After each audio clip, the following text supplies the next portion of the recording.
हरे कृष्णा, राधे राधे। आप सबका वेलकम है वृंदावन सखी में।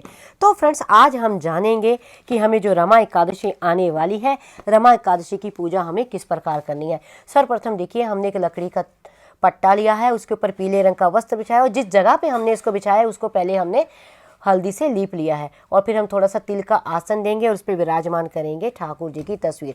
अगर आपके पास लक्ष्मी नारायण की तस्वीर है तो आप वो रख सकते हैं। अगर आपके पास शालीग्राम जी, आप उनकी पूजा कर सकते हैं। अगर आपके पास लक्ष्मी नारायण की मूर्ति है तो उनकी पूजा भी कर सकते हैं, या फिर अगर आपके पास घर में गोपाल जी हैं तो आप उनकी पूजा भी कर सकते हैं। तो इसलिए मैं आपको दोनों रख के दिखा रही हूँ, आपके पास जो हो आप वैसे उनकी पूजा कर सकते हैं।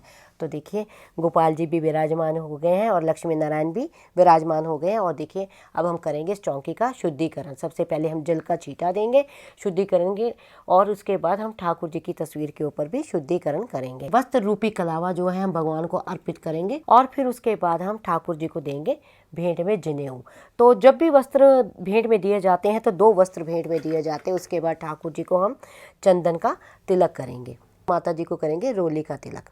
फिर उसके बाद हम भेंट में देंगे ठाकुर जी को पुष्प। तो जिस भी रंग के पुष्प आपको अवेलेबल हो जाए उस रंग के पुष्प आप ठाकुर जी को अवश्य चढ़ाएं। जो छोटे से बाल गोपाल हमारे पास प्यारे से बैठे हुए हैं उनको भी हम पुष्प जो है भेंट में देंगे। फिर उसके बाद हम जलाएंगे सबसे पहले दीपक, क्योंकि पूजा बिना दीपक के कभी नहीं होती। और दीपक को भी हम देंगे इस तरह से तिल का आसन। फिर उसके बाद दीपक को हम प्रज्वलित करेंगे। अब हम करेंगे दीपक का पूजन हल्दी और रोली से, और दीपक को भी हम पुष्प चढ़ाएंगे। तो देखो, जो ये रमा एकादशी होती है, कार्तिक के माह में रमा एकादशी आती है और इस पे जो है इसका बड़ा ही विशेष महत्व होता है रमा एकादशी का। और हम ठाकुर जी को भेंट में तुलसी देंगे। और देखिए, इस दिन जो भोग लगता है ठाकुर जी को, भोग लगता है ठाकुर जी को तिल का भोग जो होता है ठाकुर जी को बड़ा ही विशेष लगता है। और भोग लगता है गुड़ का, यानी तिल और गुड़ का भोग जो सबसे विशेष माना जाता है। और कोई भी ऋतु फल आपके पास अगर हो तो उस ऋतु फल का भी आप भोग ठाकुर जी को अवश्य लगाइए। तो जब हम भोग लगाते हैं तो साथ में जल सेवा भी हमें अवश्य करनी चाहिए।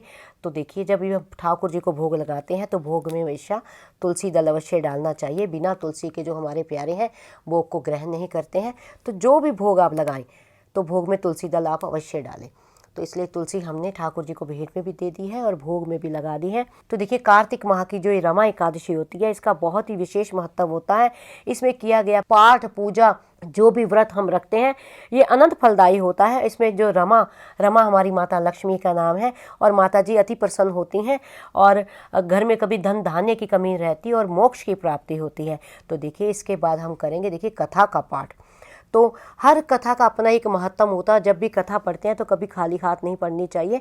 कथा हमेशा हाथ में तिल या पुष्प लेके पढ़नी चाहिए। तो कथा आपने पढ़नी है रमा एकादशी की, और उसके बाद कथा पढ़ने के बाद जो ये तिल है आपने ठाकुर जी के चरणों में इस तरह से छोड़ देने हैं। और फिर उसके बाद हमने करेंगे आरती। तो आरती हमें ठाकुर जी की करनी है। आरती आपको जो भी सरलता से आती हो, मैं हमेशा आपसे कहती हूँ जो आरती आपको सरलता से आती हो वो वाली आरती आप ठाकुर जी की गाएं और बड़े भाव से लक्ष्मी नारायण भगवान की आप रमा एकादशी के दिन पूजा कीजिए। और आरती करने के बाद हम आरती को, जब भी हम अग्नि जलाते हैं तो अग्नि को हमें थोड़ा सा जल जरूर दिखाना चाहिए। थोड़ा सा जल हम हाथ में इस तरह से लेंगे आरती रखने के बाद, फिर हम इस तरह से हाथ से जल को घुमाएंगे 2 बार और जल को फिर हम इस तरह से नीचे छोड़ देंगे। फिर अंत में हम ठाकुर जी के आगे हाथ जोड़ के प्रार्थना करेंगे कि हे भगवान, हमारी पूजा और हमारे व्रत में कोई भी कमियां रह गई हों तो हमें क्षमा करें। आप हमें भक्ति का वरदान दें, घर में सुख समृद्धि हमारे बढ़े और हमें आप धन वैभव का वरदान दें। तो आई होप आपको पता लग गया होगा जो रमा एकादशी है, जो कार्तिक के माह में रमा एकादशी आती है, उसकी हमें पूजा घर में सरल विधि से किस प्रकार करनी है। तो फिर भी अगर आपके मन में कोई प्रश्न हो तो मुझे आप कमेंट बॉक्स में लिखिए, मैं प्रयास करूंगी आपके प्रश्नों का उत्तर देने का। और अगर आपको ये वीडियो अच्छा लगा हो तो वीडियो को लाइक शेयर सब्सक्राइब करना ना भूलें। हरे कृष्णा, राधे राधे।